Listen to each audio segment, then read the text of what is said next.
Calibration of energy metre. इस lecture में हम एनर्जी मीटर के कैलिब्रेशन के बारे में डिस्कस करेंगे।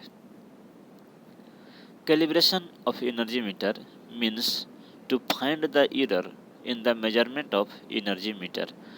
यानी कि एनर्जी मीटर का कैलिब्रेशन कहने का मतलब है कि एनर्जी मीटर के मेजरमेंट में क्या एरर है, इसको पता करना। Circuit diagram for calibration of energy metre is shown in figure. Energy meter का कैलिब्रेशन करने के लिए जो सर्किट डायग्राम है वो आपको इस फिगर में दिखाया गया है।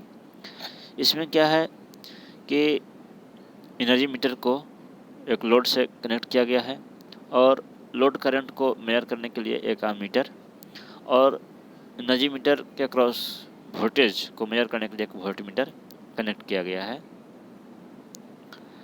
Energy meter has its own characteristics constant specified by the manufacturer which relates the energy measured in joule and number of revolution of the disk।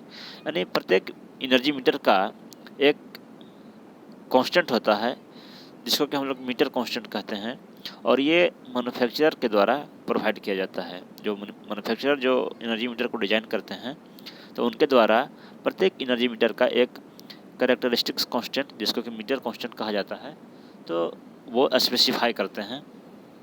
ये मीटर कांस्टेंट जो है वो रिलेट करता है कि जितना एनर्जी मेजर किया जाएगा और जितना नंबर ऑफ रेवोल्यूशन उसमें होगा, इन दोनों के बीच एक रिलेशन जो है वो इस मीटर कांस्टेंट के द्वारा दिया जाता है। जैसे कि जो मीटर कांस्टेंट का जो यूनिट है वो होता है आपको के से डिनोट किया जाता है और इसका यूनिट है होता है रिवोल्यूशन पर किलोवाट आवर। और ये जो मीटर कांस्टेंट है ये मैन्युफैक्चरर स्पेसिफाई करते हैं कि किसी पर्टिकुलर एनर्जी मीटर का मीटर कांस्टेंट क्या है। कहने का मतलब है कि वो ये बताता है कि कितना रिवोल्यूशन लेने पे वो कितना एनर्जी कंज्यूम करेगा। दूसरे शब्दों में कह सकते हैं कि एनर्जी मीटर का जो यूनिट है रिवोल्यूशन पर किलोवाट आवर, तो कहने का मतलब है कि एक यूनिट एनर्जी कंज्यूम करने के लिए वो कितना रिवोल्यूशन लगाएगा, यही वो मीटर कांस्टेंट जो है वो बतलाता है। और जो किलोवाट आवर की जगह पे ये यूनिट जूल में भी हो सकता है। फॉर एग्जांपल से मान लेते हैं x number of revolutions corresponds to measurement of by joule. यानी कि जो मीटर कांस्टेंट है उस मीटर कांस्टेंट के अनुसार हम मान लेते हैं कि x रेवोल्यूशन अगर होता है तो इसका मतलब है कि बाई जूल एनर्जी कंज्यूम किया गया। मीटर कांस्टेंट से पता चल जाएगा कि कितना रेवोल्यूशन लेने पर कितना किलोवाट एनर्जी कंज्यूम होगा उसकी डिज़ाइन के अनुसार, और उसको हम जूल में भी स्पेसिफाई हो सकता है। But practically the value of x is very large and can not be measured in laboratory. लेकिन प्रैक्टिकली क्या होता है कि ये जो नंबर ऑफ रिवोल्यूशन है ये इसका वैल्यू काफ़ी ज़्यादा लार्ज हो सकता है और इसलिए उसको लेबोरेटरी में मेजर नहीं किया जाता है, या उतने ज़्यादा नंबर ऑफ रिवोल्यूशन को लेबोरेटरी में आप मेजर नहीं कर सकते हैं। Hence using this constant energy recorded for certain less number of revolutions, say 5, is calculated in the laboratory for calibration purpose।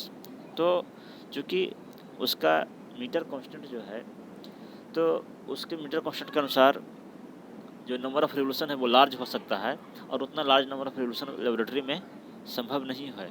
तो इसलिए हम लोग लेस नंबर ऑफ रिवोल्यूशन यानी कि कम रिवोल्यूशन लेकर के, और जैसे कि मान लीजिए कि हमने 5 रेवोल्यूशन हमने लेंगे कि 5 रेवोल्यूशन जब होता है तो कितना एनर्जी कंज्यूम होता है, तो कैलिब्रेशन पर्पस के लिए हम लोग लेस नंबर ऑफ रेवोल्यूशन लेते हैं, यानी कि कम नंबर ऑफ रेवोल्यूशन लेकर के, और एनर्जी मीटर के एरर को, उसमें जो एरर है उसको हम लोग फाइंड करते हैं और कैलिब्रेट करते हैं।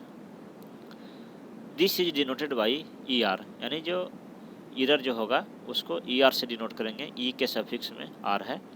ई R can be calculated as, और ई आर को कैलकुलेट कैसे किया जाएगा कि चूँकि आपका एक्स रिवोल्यूशन अगर है तो x revolution by joule energy को अगर रिप्रेजेंट कर रहा है कि एक्स रिवोल्यूशन होने पे अगर बाई जूल एनर्जी कंज्यूम हो रही है और हम 5 ही रिवोल्यूशन उसमें हम कंसिडर करेंगे कैलिब्रेशन पर्पस के लिए, तो 5 रिवोल्यूशन के करस्पॉन्डिंग जो एनर्जी कंज्यूम होगी वो होगा आपका 5/x।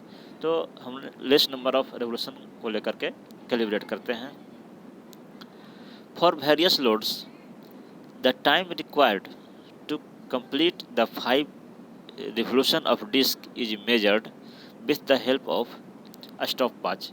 एक स्टॉप वॉच का यूज करके वेरियस लोड्स के लिए, अलग अलग लोड्स के लिए हम लोग 5 रिवोल्यूशन पूरा करने में, डिस्क का 5 रिवोल्यूशन पूरा होने में कितना टाइम लगता है, जिसको हम लोग नोट करते हैं। एक स्टॉप वॉच की मदद से 5 रिवोल्यूशन पूरा करने के लिए अलग अलग लोड्स के लिए कितना टाइम लगता है उसको हम लोग नोट करते हैं। The voltage and current readings are observed from ammeter and voltmeter connected in the circuit. और सर्किट का जो वोल्टेज है और करंट है उसको एमीटर और वोल्टमीटर के द्वारा रिस्पेक्टिवली मेजर किया जाता है, ऑब्जर्व किया जाता है।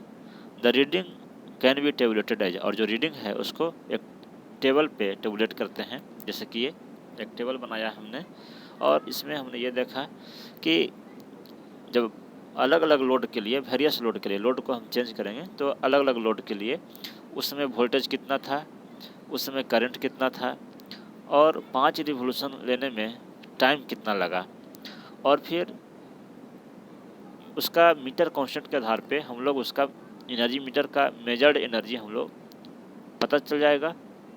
और फिर हम लोग VI वोल्टेज और करंट को मल्टीप्लाई करके और फिर उसको टाइम से मल्टीप्लाई करके जो है थियोरेटिकली मैनुअली हम लोग एनर्जी को कैलकुलेट कर लेंगे।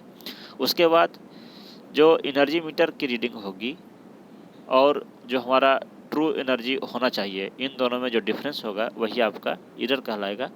तो उसी प्रकार से अलग अलग लोड के लिए, वेरियस लोड्स के लिए इस बार लोड कुछ और होगा और इस बार वोल्टेज वोल्टमीटर से रीड कर लेंगे, करंट एमीटर से रीड कर लेंगे, और अलग लोड के लिए, डिफरेंट लोड के लिए फिर इस बार 5 रिवोल्यूशन लगाने में कितना टाइम लगा इसको भी हम लोग नोट कर लेंगे। और फिर ट्रू एनर्जी को थ्योरेटिकली हम लोग जो है वो फार्मूला से VI cos phi into T से हम लोग कैलकुलेट कर लेंगे। तो अलग अलग डिफरेंट लोड्स के लिए ये वैल्यूज़ को हम नोट करके और फिर ट्रू एनर्जी कैलकुलेट कर लेंगे और रिकॉर्डेड एनर्जी भी हमें एनर्जी मीटर कांस्टेंट से पता चल जाएगा। Now ER is fixed for 5 revolution while ET is obtained manually, यानी कि जो रिकॉर्डेड एनर्जी है वो 5 रिवोल्यूशन के लिए फिक्स्ड होगा और जो ET है यानी ट्रू एनर्जी जो है वो हम लोग मैनुअली प्राप्त कर लेंगे फार्मूला से। Hence error for each load condition can be obtained. तो इस प्रकार से प्रत्येक लोड के कंडीशन के लिए, डिफरेंट लोड्स के लिए, वेरियस लोड्स के लिए इन दोनों में जो डिफरेंस होगा रिकॉर्डेड एनर्जी और ये आपका ट्रू एनर्जी, इन दोनों में जो डिफरेंस होगा वो आपका एरर होगा और उसको हम लोग ऑब्टेन कर सकते हैं, प्राप्त कर सकते हैं। परसेंटेज एरर निकालने के लिए जो रिकॉर्डेड एनर्जी है माइनस ट्रू एनर्जी और बटा ट्रू एनर्जी, इसको 100 से मल्टीप्लाई करेंगे तो हमें परसेंटेज एनर्जी पता चलेगा। रिकॉर्डेड एनर्जी और ट्रू एनर्जी का जो डिफरेंस होगा वो आपका एरर कहलाएगा और ट्रू वैल्यू से भाग लगाएंगे तो ये आपका, और 100 से मल्टीप्लाई करने पे ये आपका परसेंटेज में कन्वर्ट हो जाएगा। तो इस प्रकार से हम एनर्जी मीटर में कितना अलग अलग लोड के लिए, डिफरेंट लोड्स के लिए कितना परसेंटेज एरर है इसको भी हम लोग पता कर सकते हैं। The graph of percentage error against load current I can be obtained which is called calibration curve of the energy meter.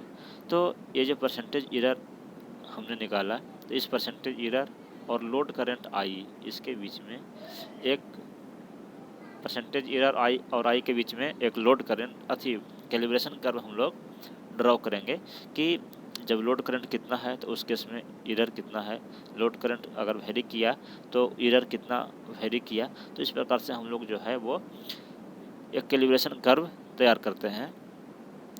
Once the calibration curve is obtained by observation of the curve in which range of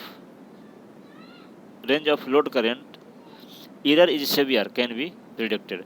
तो जब हमें calibration curve जब हमें पता चल जाएगा तो हम ये पता कर सकते हैं कि कितने लोड करंट पे जो है वो आपका एनर्जी मीटर में एरर जो है वो सीवियर है, यानी कि एरर जो है वो कंसिडरेबल एरर है, ये हमें कैलिब्रेशन कर्व से पता चल जाएगा। ये फिगर जो है ये आपका कैलिब्रेशन कर्व का एक एग्जांपल है, जो कि परसेंटेज एरर और लोड करंट आई के बीच में ड्रॉ किया जाता है। जब लोड करंट का वैल्यू 0 होगा, आई का वैल्यू 0 होगा, तो उस समय एरर भी आपका 0 होगा, इसलिए जो कर्व है वो ओरिजिन से शुरू होगा। उसके बाद करंट के डिफरेंट वैल्यूज के लिए, यानी लोड के डिफरेंट वैल्यूज के लिए जो एरर है वो आपके डिफरेंट हो सकते हैं। ये एरर जो है वो पॉजिटिव में भी हो सकते हैं, नेगेटिव भी हो सकते हैं, यानी ट्रू वैल्यू से एरर ज़्यादा भी हो सकता है, कम भी हो सकता है। तो इस प्रकार से हम लोग एनर्जी मीटर का कैलिब्रेशन करते हैं। तो इस लेक्चर में हमने calibration of energy metre discuss किया। अगले लेक्चर में हम लोग इलेक्ट्रॉनिक एनर्जी मीटर के बारे में डिस्कस करेंगे। Thank you.